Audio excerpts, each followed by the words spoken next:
Hey everyone, welcome to the Winning Digital Customers Show. I am Howard Tiersky, and I want to start by wishing you a happy President's Day. And you know, we got such a great response to the special show we did for Martin Luther King's birthday, talking about what we can learn from MLK in the context of leading enterprise change. We decided to do something similar today. And we're going to be talking today in honor of President's Day about George Washington and Abraham Lincoln, not in the context of a civics lesson or a history lesson, but rather both of them are great leaders, and you know, great leaders of transformation at different points and different types of transformation. And so while, of course, the transformations that they were focused on are of a much grander scale than what most of us are dealing with on our day-to-day jobs, nevertheless, I always like to look to great successful leaders, whether they're in business or anywhere, and say, what can we learn from them? And I think there's a lot to be learned from both Washington and Lincoln. So we won't delve into everything one might know about them, but let's just talk about these two figures and what we might be able to take away from their success for the work that we're working on daily in terms of digital transformation, organizational transformation. So first of all, there are some interesting similarities between George Washington and Abraham Lincoln, not just that they both have monuments on the Mall in Washington, D.C. First of all, if I were to think of the sort of defining characteristics that they're known for, it's interesting because they share a defining characteristic, which is honesty. If you think, try to think of any other figures, famous figures where that is a defining characteristic. There may be others, but I honestly can't think of any. And yet, of course, George Washington famously, and who knows, of course, if these stories are true, but George Washington famously as a child chopped down his father's cherry tree, and when confronted, he confessed to the crime. Of course, in this picture, it makes it look like he was standing there with the axe, so it would be pretty hard not to confess. But as I've heard the story anyway, it wasn't necessarily so obvious that he'd done it, and yet he confessed to the crime and demonstrated his honesty, a trait that he was subsequently known for. And then, of course, Abraham Lincoln was known throughout his life as Honest Abe, and that became one of his key political slogans and one of the defining characteristics of not only a childhood story, but really of his whole political career.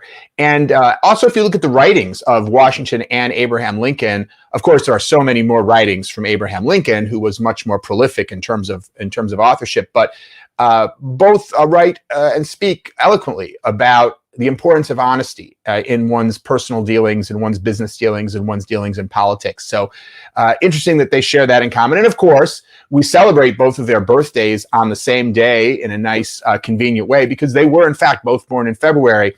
I believe, I forget which, but I believe one was born on the 12th and one on the 22nd, something like that. So they do share both a month. I don't know if they share an astrological sign. I don't think they do, but they certainly share a month and that idea of honesty. But there are actually many more differences between these two figures than there are similarities. And let's just take a look at some of the most significant. And I think it is here that, while I certainly do believe that honesty and transparency is an important characteristic when leading in general, people need to have a sense of trust in who they lead, and honesty is key to that. Now, that doesn't necessarily mean you're going to tell everybody everything all the time. Of course, in a leadership role, you can't necessarily share everything, but the feeling of authenticity that you communicate when people feel like you're genuine, when you're sincere, when you're really speaking from the heart, has a huge impact on your effectiveness as a leader. And so one thing that I always coach anyone who's in a leadership position is to make sure that they're able to speak from the heart and identify what are the messages that they need to communicate to people, whether it's the challenges that we're up against, the confidence that you have in the ability of the organization to be successful, the faith you have in them as individuals. These ideas need to be communicated, and need to be communicated with sincerity that people can feel. And of course, the best way is to genuinely feel that. In other words, not to try to fake sincerity, because it's very difficult to do unless you're a Academy Award level actor, but rather to get yourself aligned with those beliefs. So that to make sure that when you're championing a cause you really do believe it's something that matters, and something that is very worthwhile, and something that is possible and accomplishable, even if challenging, and then communicate those ideas speaking with honesty. So that is certainly, that shared trait that they have is certainly something that is valuable for us all to think about when leading any kind of transformation. Now let's take a look at some of the differences between these two figures, George Washington and Abraham Lincoln. So first of all, George Washington was wealthy. He was born to wealthy parents, and he was fairly affluent throughout his life. He owned large tracts of land, and he was, a man of means for his entire life. Abraham Lincoln, on contrast, you probably know, was poor. He was born in a log cabin, which was not, even back then, the preferred method of building a home. And even throughout his life, even as he became well-known, and he never really accumulated significant means. And he always, of course, he lived well when he was president, living in the White House, but he was still somebody who, or did he live in the White House? I'm not sure if the White House had been built then. But in any case, the point is, this is a man who did not have significant means throughout his life. And, I think that both of these mindsets, both the mindset of wealth and the mindset of poverty, are helpful when leading digital transformation. Let me expand on that. So let me start with poverty. I think that sometimes we think that we can only lead transformation when we get funded, when we get money, when we get support. We need millions and millions of dollars or tens of millions of dollars. And first, we have to get that before we can do anything. And what I've observed in, of course, working with dozens and dozens and dozens of large companies over the years, is that most successful digital transformations, they start at a grassroots level, and they often start small with a minimum viable product, with something that proves out. It's a lot easier to get funding, to get support when you've got evidence of success already, rather than just an idea that you're trying to get big dollars behind. So that mindset of poverty, that mindset of let's do a lot with limited means, let's create a product in a simple way that we can get out to people and create immediate value. This is actually a very valuable mindset when approaching digital transformation or any kind of enterprise transformation. And on the flip side, you also want to be able to think big. Washington had acquired lands during his life. He was thinking, he was a businessman. He was expanding and changing his business. He switched his crops at one point to wheat from, I think it was tobacco. He built a brewery later in his life because he saw that was an opportunity and a growing business. And it's that mindset of investment and that mindset of thinking about how can I even grow bigger? How can I get to the next level so I'm not staying where I am? I think that's a kind of a mindset of abundance and a mindset of wealth that you want to have. And you want to be thinking about, yes, you may start in an impoverished way, but you also want to be thinking about getting the big dollars, because typically at some point you're going to need substantially more resources in order to really move an entire enterprise to the next level. And the manpower that's going to be needed, potentially the marketing that may be needed, the technology and platforms that may be needed. So it's not only thinking about an impoverished way and that everything always has to be small scale, but also thinking about things from a large scale and from a substantial dollar and funding perspective. And the opportunity to really move your company's level of wealth, level of revenue, level of profitability to the whole new level. So I would suggest that we can learn from both of these leaders who drew from their individual backgrounds. Washington is somebody who was wealthy, and Lincoln is somebody who was poor. So let's look at another difference between these two.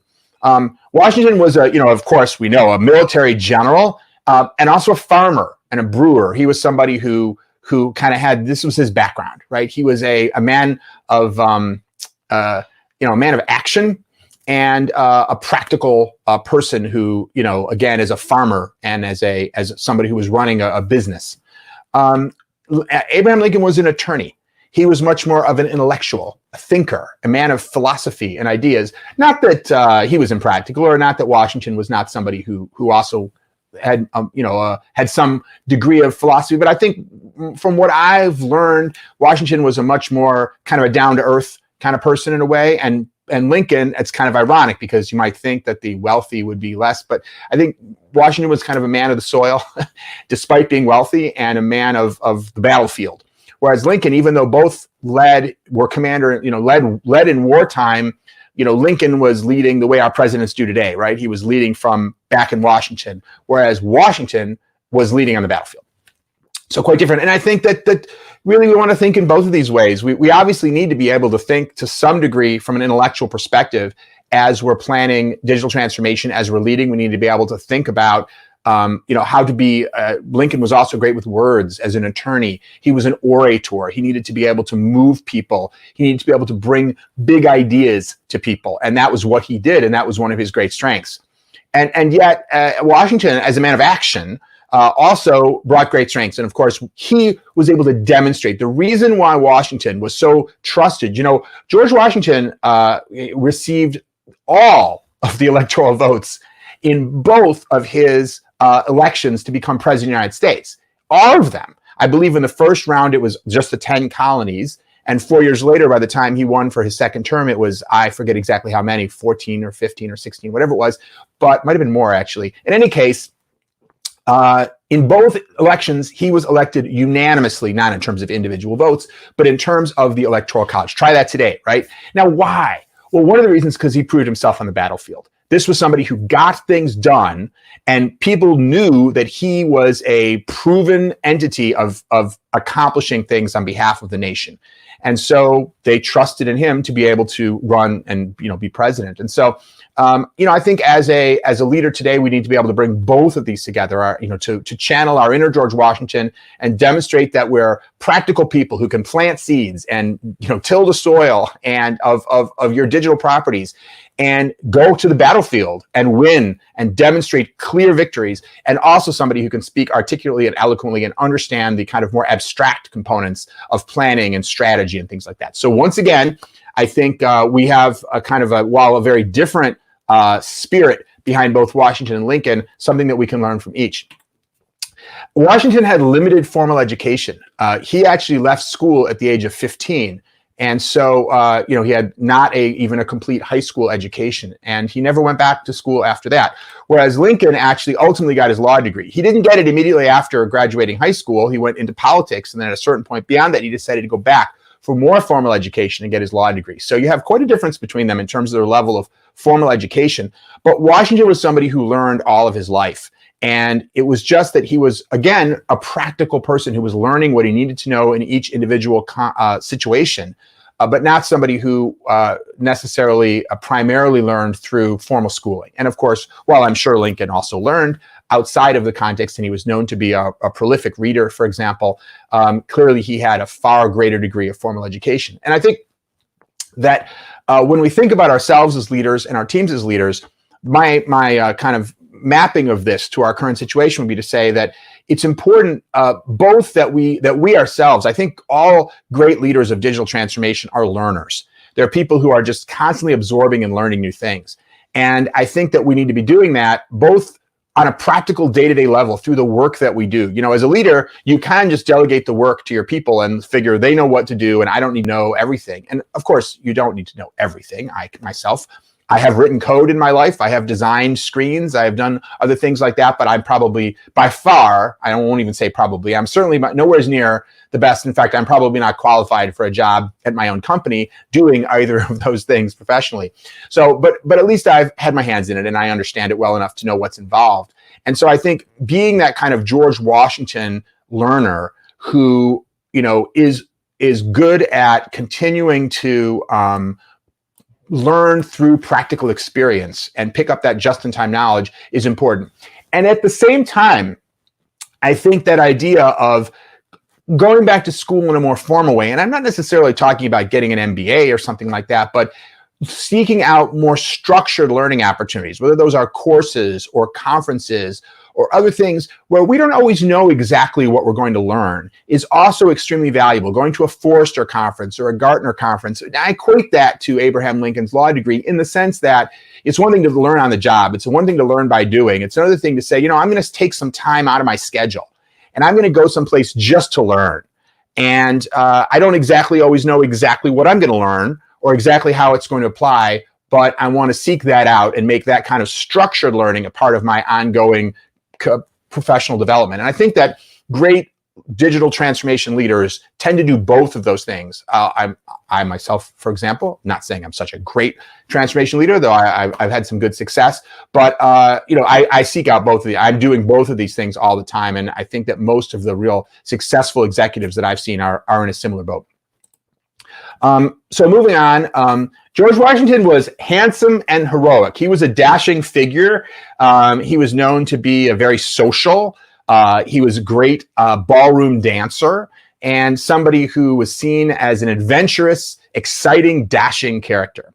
And Abe Lincoln, and I'm going to say I'm only repeating what he says of himself, but he was, as he put it, homely. Now, he doesn't look so bad to me from these pictures, but throughout his entire life, Abe Lincoln constantly referred to himself as ugly, and he was always self-effacing. So while Washington was this dashing figure who impressed everybody, Lincoln was this figure who was extremely self-effacing. And just as an example, in politics, when he was once accused of taking a hypocritical position, as politicians often are, he famously said, and I believe it was a woman who said it, he said, "Ma'am, if I was two-faced, do you think I would have chosen this one to wear?" Or something like that, ha ha ha.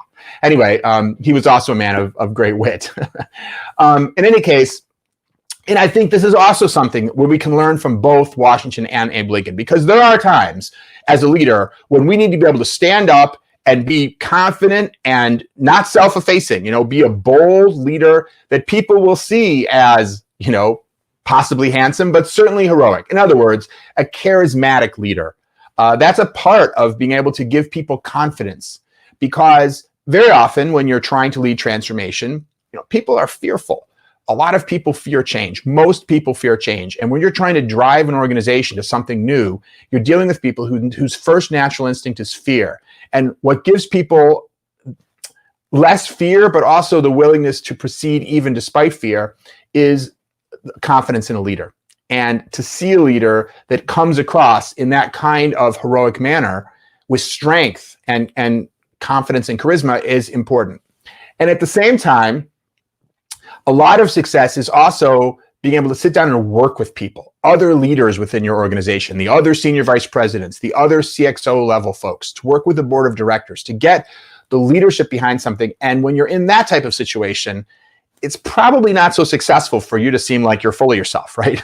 You need to be somewhat, you need to have humility. You need to be able to sit down with people, and not only with those types of people, but you need to have the humility of knowing that you don't know everything, because none of us do. And transformation involves so many different skills, from technology to marketing to operations, and depending on your industry, possibly legal, finance, wide range of other things. Nobody understands it all.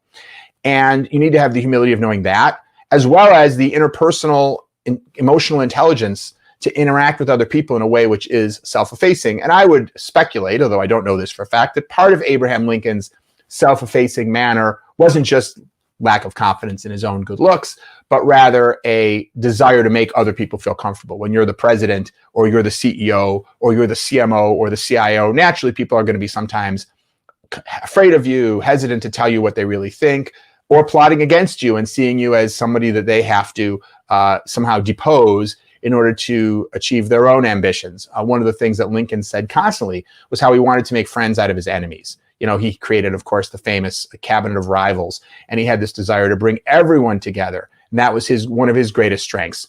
And I'll talk about that in a moment. And so you're going to want to find the times as a transformation leader to do that as well. And lastly, Washington obviously led a revolution. This is, of course, what he's most famous for, to having been the commander-in-chief during the colonists of the revolutionary forces during the Revolutionary War. And of course, he did that spectacularly successfully, despite unbelievably poor odds, massively outnumbered, and yet he successfully led a revolution which tore apart a country. Right? I mean, after all, we were a part of the United Kingdom. We were part of England, and he led a revolution to separate the American colonies from England into their own standalone country.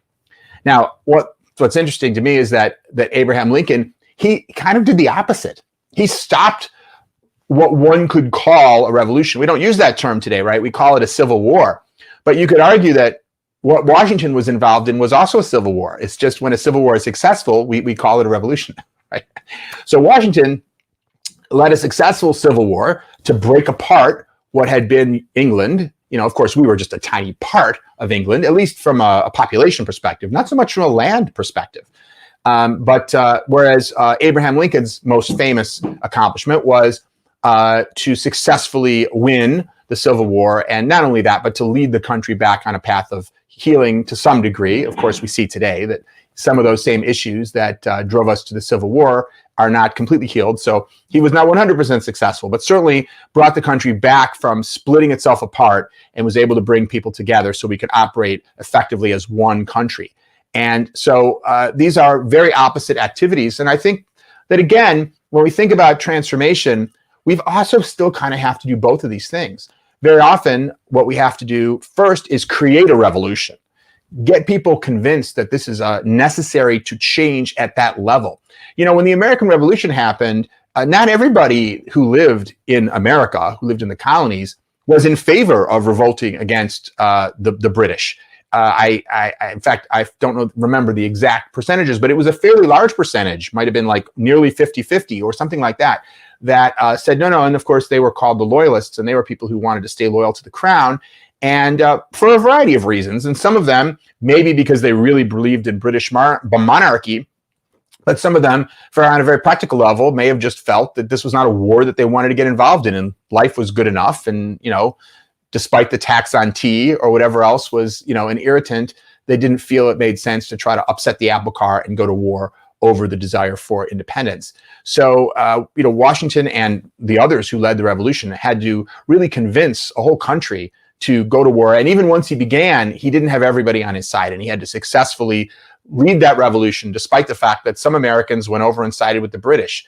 And so he had to be able to lead that kind of revolution. And that was the transformation that he was trying to drive. He did some other things that were important too, though. If you look at, you know, he crafted a vision of where the country needed to go. Even post the Revolutionary War, George Washington, you may know, was the first person to sign the Constitution, the U.S. Constitution, after it was written. And he was an important force in the creation of that. And what is the Constitution really? But it's a vision for the country.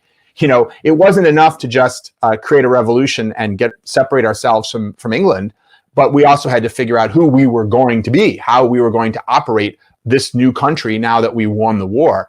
We were a little bit like the dog that catches the car. You know, okay, now what? And he also played a great leadership role at that time in terms of cementing the revolution.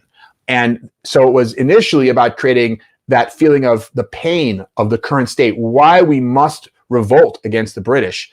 And then later about painting a picture of what the future needs to be. Because sometimes you can get people to agree you need to change. It doesn't mean you've necessarily convinced everybody in supporting a common change. Now, Abraham Lincoln, he stopped the revolution, right? He inherited a country which was unified, but had division, had disagreement. And of course, one of the largest areas of disagreement at that time was over slavery and how the new territories that were being added to the United States would handle slavery, whether slavery would be permitted in those territories.